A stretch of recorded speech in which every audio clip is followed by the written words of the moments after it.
Hello everyone. Today we will learn about the transportation in plant topic from life process. अपन ने देखा कि human में किस तरीके से ट्रांसपोर्टेशन होता है। तो ह्यूमन में जो ट्रांसपोर्टेशन का काम था, मीन्स O2 वगैरह जो भी अपनी नीड है उसको कौन ट्रांसपोर्ट करवा रहा था, तो हार्ट सर्कुलेशन के थ्रू ट्रांसपोर्ट हो रहा था। अब प्लांट्स जो है, प्लांट्स को भी एक ट्रांसपोर्ट सिस्टम तो चाहिए ही होता है। और वो क्यों चाहिए होता है? क्योंकि उनको भी वाटर और मिनरल्स जो होते हैं उनको फोटोसिंथेसिस के लिए सॉइल से लीव्स तक ट्रांसफ़र करवाना होता है। तो सॉइल से लीव्स तक के लिए वो ऐसे तो जा नहीं सकते ना, वाटर और मिनरल्स। तो उसके लिए भी एक ट्रांसपोर्टेशन सिस्टम चाहिए प्लांट्स को भी। और दूसरा, एक तो वाटर एंड मिनरल्स को उनको सॉइल से लीव्स तक लेके जाना है। दूसरा क्या है कि जो लीव्स में फोटोसिंथेसिस के थ्रू फूड उन्होंने प्रिपेयर किया है वो भी प्लांट्स के डिफरेंट डिफरेंट पार्ट तक लेके जाना है। तो इन दोनों चीज़ों के लिए प्लांट्स को भी एक ट्रांसपोर्ट सिस्टम चाहिए। और हार्मोन्स जो है, हार्मोन्स और दूसरे सब्सटेंसेस जो है वो भी डिफरेंट टिश्यू तक पहुंचाने होते हैं ग्रोथ के लिए। तो इन सब के लिए प्लांट्स को जो है वो ट्रांसपोर्ट सिस्टम चाहिए।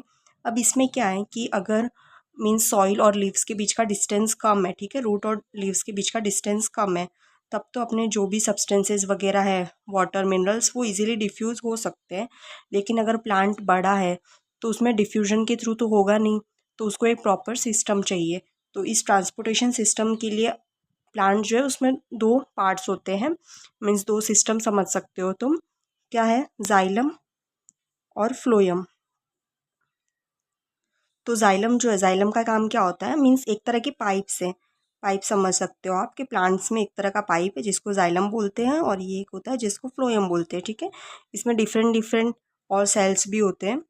तो जाइलम जो है, जाइलम का काम क्या होता है कि ये सॉइल से वाटर और मिनरल्स जो है वो लीव्स तक लेके जाता है।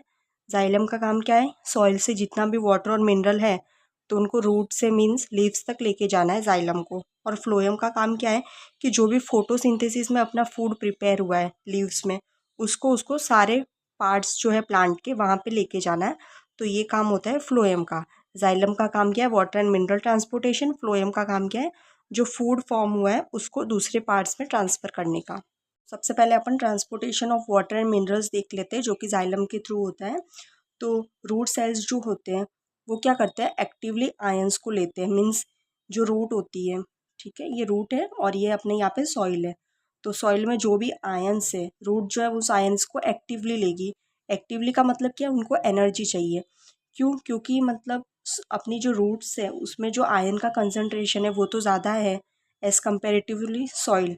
मीन सरफेस एरिया के अकॉर्डिंग सॉइल में तो आयन का कंसंट्रेशन कम ही रहेगा और रूट में ज़्यादा है। तो रूट में ज़्यादा है तो कम से ज़्यादा की तरफ आयंस आ रहे हैं ना अपने।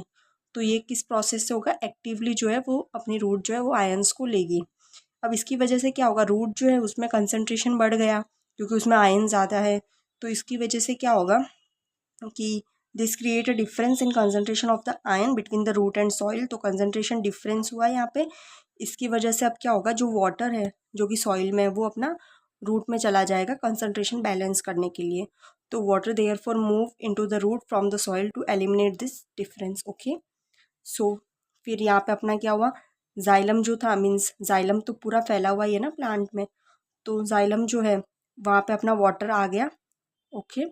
तो सबसे पहले आयन जो था वो एक्टिवली अपना रूट्स में गया, फिर कंसंट्रेशन रूट का बढ़ गया। तो उस कंसंट्रेशन को बैलेंस करने के लिए वाटर जो था सॉइल में वो भी अपना रूट में गया, और रूट से वो कहाँ पे चला गया? जाइलम में अपना वाटर चला गया। और जाइलम में एक तरह का कॉलम ऑफ वाटर क्रिएट हो गया, जो कि क्या करेगा? ये वाटर जो है उसको अपवर्ड पुश करेगा, ठीक है।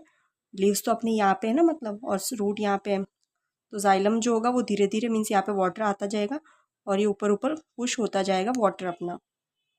ओके। तो pressure not enough over height plant. तो जैसा कि अपन ने देखा था कि प्रेशर जो है सिर्फ इस प्रेशर की वजह से है ना, हाइटेड प्लांट्स में क्या है कि ये जो अपना वाटर कॉलम का प्रेशर हो रहा है हाइटेड प्लांट्स में, ये सिर्फ इनफ नहीं है। सिर्फ इससे ही मीन्स कितनी देर तक ये प्रेशर जाएगा? हाइटेड प्लांट तक तो, ऊपर तक लीव्स तक तो नहीं पहुंच सकता ना। तो इसके लिए एक अलग प्रोसेस है, ठीक है।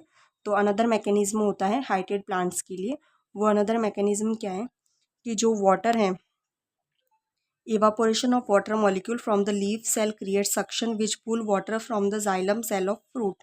इसका मतलब क्या है कि अपने लीव्स में देखा था कि इवापोरेशन होता है, ठीक है। तो लीफ के सेल से जो वाटर था वो इवापोरेट हुआ। जैसे ही वो इवापोरेट हुआ तो उसने क्या किया, जाइलम में जो भी वाटर है उसको मैं प्रेशर के थ्रू मीन्स वाटर को पुल कर लिया, एक सक्शन के थ्रू वाटर जो था उसको पुल कर लिया जाइलम से। तो इस तरीके से रूट से वो वाटर जो है वो पुल होता रहेगा और लीव्स में जाता रहेगा। मीन्स क्या है कि जैसे ये लीव्स है, ठीक है, लीव्स में अपना इवापोरेशन हुआ, तो यहाँ पे जितना भी वाटर था वो क्या हो गया, इवापोरेट हो गया। अब क्या होगा, यहाँ पे वाटर इवापोरेट हो गया और यहाँ पे जाइलम में जिसमें वाटर है, तो लीव्स क्या करेगी, सक्शन के थ्रू इस वाटर को अपने पास लेके आएगी, ठीक है, पुल करेगी इस वाटर को। तो यहाँ पे वाटर पुल हुआ, फिर ये पूरे जाइलम में अपना वाटर है, तो ये वाटर ऊपर ऊपर जाता जाएगा, ऐसे प्रेशर के थ्रू पुल होता जाएगा। इस तरीके से हाइटेड प्लांट में ये प्रोसेस होती है। फिर ये अपन को पता है कि जो लॉस ऑफ वाटर है फ्रॉम द एरियल पार्ट, उसको अपन क्या बोलते हैं, ट्रांसपायरेशन प्रोसेस बोलते हैं। ओके, तो transpiration help in absorption and upward movement of water mineral from the root to the lips.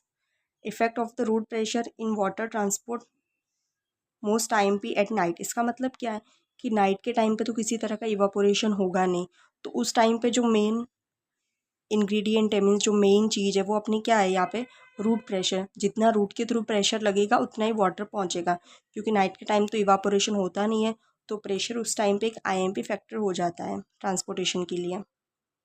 अब जाइलम के थ्रू ट्रांसपोर्टेशन देख लिया अपन ने, और अब अपन देख रहे हैं फूड और अदर सब्सटेंस का ट्रांसपोर्ट। तो ये किसके थ्रू होता है, ये फ्लोएम के थ्रू होता है।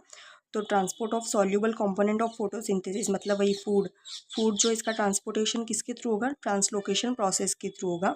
और ये किस में होता है, ट्रांसलोकेशन जो है किस में होता है, फ्लोएम में होता है। ओके, और इसके अलावा मीन्स सिर्फ फूड ही ट्रांसफ़र नहीं होता, जो इंपॉर्टेंट अमाइनो एसिड्स होती है, दूसरे सब्सटेंसेज है, हार्मोन्स वगैरह, वो सब भी अपने फ्लोएम के थ्रू ही ट्रांसपोर्ट होते हैं। और ये जो सब्सटेंस है, मीन्स ये जो फूड वगैरह लीव्स में प्रिपेयर हुआ है, ये सिर्फ रूट तक नहीं जाता है, ये रूट के अलावा फ्रूट, सीड और जो भी ग्रोइंग ऑर्गन होता है, ये सबको अपने सब्सटेंस जो है वो पहुँचता है, डिलीवर्ड होता है सबको। और ट्रांसलोकेशन जो प्रोसेस है, इसको भी एनर्जी चाहिए होती है। ट्रांसलोकेशन जो है इसको भी एनर्जी चाहिए होती है कि जो मटेरियल है, सुक्रोज वगैरह जो फूड प्रिपेयर हुआ है, वो जब फ्लोएम टिश्यू में ट्रांसफर्ड होता है तो उसके लिए एटीपी चाहिए होती है, एक्टिवली ट्रांसपोर्ट होता है ये भी, तो इसको भी एटीपी चाहिए होती है।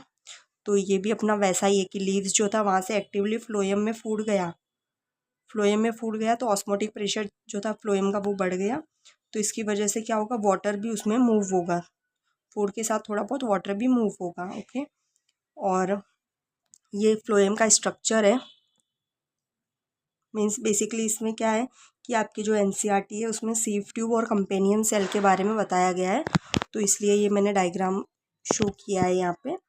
तो ये फ्लोएम का डायग्राम है, इसमें आप समझ सकते हो कि ये जो है पार्ट, इसको सीव ट्यूब्स बोलते हैं, ये जो ट्यूब जैसा खाली है वो, और ये यहाँ पे ऐसी फेनिस्ट्रेशंस प्रेजेंट होते हैं, means hole hole hole hole, इसको सीव प्लेट बोलते हैं। और ये जो साइड में सेल्स हैं इनको कंपेनियन सेल बोलते हैं, और इसके बाजू में ये जो सेल्स होते हैं यहाँ पे, इसको फ्लोएम पैरेंकाइमा बोलते हैं।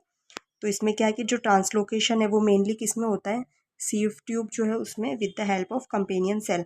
तो ट्रांसलोकेशन अपना सीव ट्यूब में हो रहा है, और किसकी हेल्प से हो रहा है, कंपेनियन सेल के हेल्प से। तो लास्ट में थोड़े डिफरेंसेस देख लेते हैं जाइलम और फ्लोएम के बीच में। तो सबसे पहले ट्रांसपोर्ट, तो जाइलम जो उसमें क्या ट्रांसपोर्ट होता है, वाटर एंड मिनरल्स, और फ्लोएम में क्या ट्रांसफ़र होता है, फूड ट्रांसपोर्ट होता है मीन्स। और जाइलम जो है उसमें जो ट्रांसपोर्टेशन है वो सिर्फ अपवर्ड ही होता है, कि सॉइल जो है वहाँ से कहाँ पे हो रहा है, लीव्स में हो रहा है, अपवर्ड हो रहा है सिर्फ। और फ्लोएम जो है इसमें अपवर्ड और डाउनवर्ड दोनों होता है, मीन्स जो लीव्स है, लीव्स से सॉइल में भी गया, और वापस अगर अपने रूट्स जो है वहाँ पे अगर फूड स्टोर है और किसी और ऑर्गन्स को चाहिए वो फूड, तो ये रूट से जो है दूसरे ऑर्गन्स तक भी अपना फूड ट्रांसफ़र हो सकता है। ऐसा नहीं कि एक बार चला गया और सिर्फ एक ही डायरेक्शन में होगा, ये दोनों डायरेक्शन में हो सकता है। और जाइलम जो होते हैं, इसमें जो कंपोनेंट्स होते हैं जाइलम के, जैसे फ्लोएम में अपन ने देखा सीव ट्यूब्स वगैरह, वैसे जाइलम में भी अलग अलग पार्ट्स होते हैं। तो वो जो पार्ट्स होते हैं वो मोस्टली डेड होते हैं, और फ्लोएम जो होते हैं उसके जो पार्ट्स होते हैं वो लिविंग होते हैं। फिर जाइलम में जो फोर्स क्रिएट हो रहा था, मीन्स किसके थ्रू ट्रांसपोर्टेशन हो रहा था, तो ट्रांसपायरेशन के थ्रू हो रहा था ट्रांसपोर्ट वाटर का। और फ्लोएम जो है इसमें तो प्रेशर के थ्रू ही, प्रेशर फ्लो ही होता है, प्रेशर के थ्रू ही फूड जो है वो पूरा ट्रांसपोर्टेशन होता है. Okay, so I hope that you will understand this topic. Next we will discuss eggs creation in another video.